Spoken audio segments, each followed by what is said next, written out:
And we're starting right where we left off in our last gameplay showcase, just outside Hogwarts, which I love that you can walk out of the castle after walking through everything and then just come out here and take off on your broom out into the open world. And Alan, I know that's something that you particularly like about Hogwarts Legacy too. Yeah, I'm a big fan of just being able to hop on the broom and go anywhere. There's something about kind of like the sensation of everything being open to you, and just I love the proximity that I can get to things. I love flying close to the ground, and I kind of wanted to talk about it just because I feel like the brooms are fun for me, not just because of all those feelings of exhilaration, but because they're not just I have a broom and it's done. I actually kind of like some of the mechanics in it. You see in the lower right, there's a meter there, and occasionally as Andrew's kind of flying up or flying down, you might notice it draining or not. And this isn't the present day where all the broom technology is well known and advanced and everything that we know and love. This is an earlier time where they're still trying to figure out, we're not at the 3000 yet. We're at the 11. So. Oh my goodness, I'm just so speechless right now because this is just so beautiful. The world just looks so.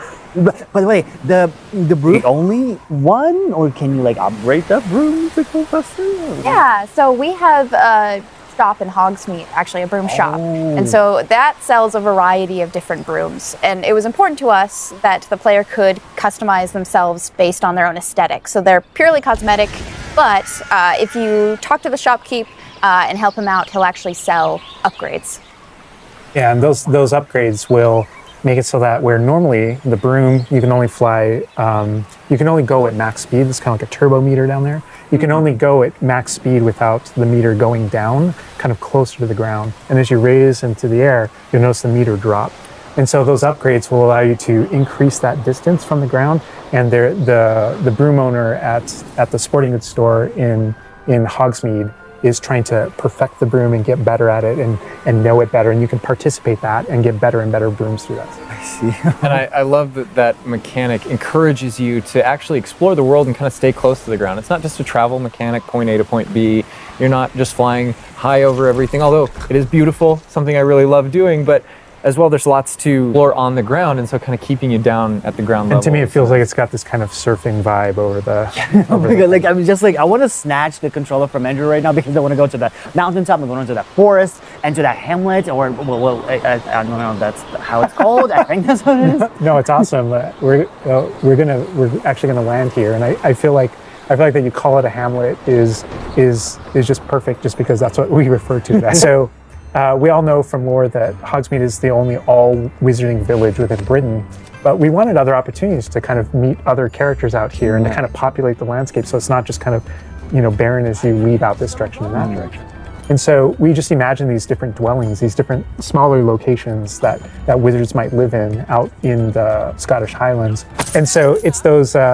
And so we refer to those as hamlets, and they're opportunities to learn those wizard stories, how those different locations have kind of learned to live, what their relationships are with characters at Hogsmeade and Hogwarts. And so they're both quest opportunities out here and a chance to kind of get to know more of the area, even beyond Hogwarts and Hogsmeade that we've already experienced. And you'll also notice on the mini-map, lots of little icons, and each one of those represent gameplay in the hamlets that you can participate in, whether it's a vendor or different puzzles and challenges or different secrets that exist. Each one of those icons are different opportunities for gameplay. And you'll notice that same thing as we venture out into the open world as well. So when you go out into the open world and you see those icons, whether they're on the mini-map or on your map or off in the distance, those things are opportunities to say, I want to increase my inventory capacity. They're puzzles left behind by old wizards, that you can solve that actually grant you those. If you see ruins off in the distance and you visit them, you might find opportunities to actually expand and learn about your ancient magic. And as you kind of encounter different enemies dotted on the landscape, sometimes those characters, poachers or dark wizards, might be hoarding different magical resources that are valuable to you as you're playing the game. So each one has kind of a way to connect to our gameplay loops and provide different opportunities that just kind of reward you for poking around. I mean, I right away want to just cover all of those points on the map just by going over there. Well, we've flown on a broom already, but there is something that we haven't done so far, and that is getting on our flying mount. We're gonna hop on our Onyx Hippogriff here. The Onyx Hippogriff is our pre-order bonus. Oh my god, there he just like pops out of the the bag. Oh wait, you can use it as a horsey? I mean, a horse. I mean, that is a horse. Yeah, as a hippogriff, you can totally ride it like a ground mount, and you can lift off into the air. And we tried to make sure that each of those interactions, so the broom's really good at reaching that top speed, at kind of traveling the world as quickly as possible. But sometimes it's really nice to get on the hippogriff because of that ground speed or those transitions. And sometimes it just feels amazing just to be riding around on a hippogriff. Yeah, it really is kind of like, I don't know, it's a great feeling being on it. And it's a great feeling managing those transitions, kind of going from run to fly and just being able to go wherever you want. And we tried to make sure that each one of these things that you can interact with have a unique identity and a reason for being.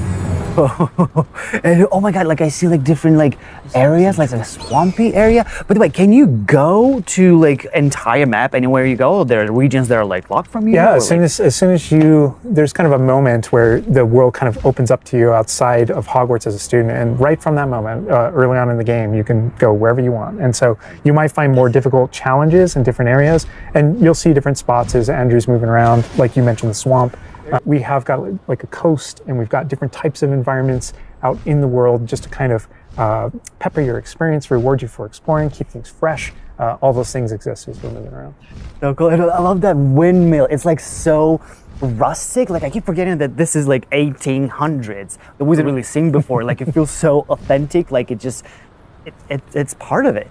Yeah, I love this vista too, and I'm gonna have Andrew stop here. We're gonna use a bit of dev magic to change the seasons. Actually, I want you to see what this world looks like, covered in snow. Yes, yes, please. I love snow. Oh my goodness, this is so pretty. Okay, it looks so realistic. Oh my god, it changes the landscape like completely. Oh my god, does it have like actual like gameplay impact, like impact on the gameplay, or does it like it's just the weather of Scotland? Yeah, we really use marker through the game. So as you're progressing through your main storyline, it was important for us to kind of like have those moments that kind of felt like when you're reading the books or watching the movies where, you know, you'll see kind of like the title card winter and now the landscape has changed and you're really feeling that passage of time while you're a student, you know, going through your year at Hogwarts. And I think we wanted to duplicate that. And for me, it's really fun that it's not just on the outside, which I agree, I think it looks really beautiful, but within the school as well. So there are moments like when it reaches certain holidays or things like that, where Hogsmeade, the school reacts to holidays and you see the decorations around those environments change. That really helped just kind of make me feel like I'm there. Right. Yeah. And it's not just you know, for the seasons, those kind of vibe things. Like we have a day-night cycle, and that day-night cycle, it's largely about vibe. When you go into Hogsmeade in the evening, there's less characters there. Around the school, you'll notice it kind of dies down and quiets down just when there's just candlelight and students kind of like as you're walking through the halls. But in that day-night cycle is where we've kind of placed a few items where, you know, whether or not you can collect them or whether or not you can interact with them that are a little bit restricted by the day-night cycle. And I love Andrew's flying up here, really high up on the hippogriff. And we're just looking at this view of Hogwarts in the distance. It's just absolutely beautiful. It's part of what I love most about flying around in this game, whether it's on a hippogriff or on the broom. No, I mean, you talk about going anywhere and things that you can see in the distance, and that's one of my, I still can't get over, like, no matter, I played this so much, but I still can't get over the fact that I can see Hogwarts out there, and there's just something beautiful about knowing that all of the things inside of it, the classrooms, the students, the professors, all the places I can go, I can just fly my hippogriff, land in the courtyard, enter the front doors, and just walk, you know, to the library, to class, or to greenhouse, or to my common room, that it's all contiguous and just kind of like one space is still exciting to me after all this time. I mean, I'm just I'm speechless right now. It's just absolutely beautiful. It's just, oh my God. As much as we want to spend a lot more time out here just flying around, experiencing the world, I think the world is a dangerous place. And so by going and rescuing these beasts and bringing them back here and caring for them, you're really helping them out. There's poachers in the overland who hunt these beasts for their material. So instead, you're caring for them. You're giving them a home. Oh my God, this Raphorn is just gigantic. but he looks like my dog. Looks like my dog right now for sure. Oh, you could actually name them as well. So like your dog. So getting back into that personalization, you know, yeah, we didn't want you to just like throw in, oh, here's a Graphorn in here. Like this can be named whatever Andrew's about to name them. Bruce. The good name. You know, we've created this really nice space, and you can get additional vivariums, correct? To different kind of aesthetics and looks to where you're keeping your beasts and caring for them. Progression is a big part of this space as well. So as you progress through the story, you will unlock more vivariums. So as you can see, this one's quite meadow themed, big, open, bright. But there's other ones, say like a swamp that you might encounter. And it's really a visual effect to and more space for your beast. Oh, so it's like those, so when we're inside the room requirement, there's like on the left, there's that moon glow from one entrance and then some shrubbery going on the right. Is that what you're talking about? Yep, that's exactly it. Ah, oh, you put trees in here too. Oh my goodness. And another thing with the beast care that I think is great, you know, tying back to this same kind of thing that you did with like the broom, where the broom is not just a method of travel, it's actually built in and integrated into the world. In the same way, like beast care isn't just this added element. You're not just throwing it on top. There's really this like narrative and integration to everything connects. So as you progress through the missions, you'll expand the space. As you earn resources, you'll go into Hogsmeade and use them to unlock the gameplay here and unlock new conjurations and different things to play around with. In the open world, it's in those different environments, like the different combat and conflicts and bandit camps and different things like that exist in the overland. Those things are what hold recipes that exist in the loom. So all these things have a way of connecting. Moonstone that you find out in the world is the resource that we use to conjure everything. That's found throughout the world. Forageables are used for recipes. So really everything's like a cycle and keeps you coming back. But even with the story that's being told too, I think people know who Poppy is and that she has a particular affinity for beasts. Yeah, I mean, I think everything we're seeing here, you know, you're going to be venturing out into the world, and this is just kind of the tip of the iceberg, even of kind of like your interactions with beasts in that narrative. So, you know, you bringing up Poppy, there are more kind of mysteries to discover and things to discover out in the world that have to do with her and that have to do with caring for beasts.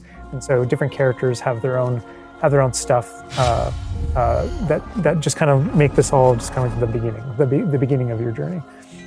Well, we could spend hours here, but we're gonna have to end the stream now. What do you think about what you've seen today?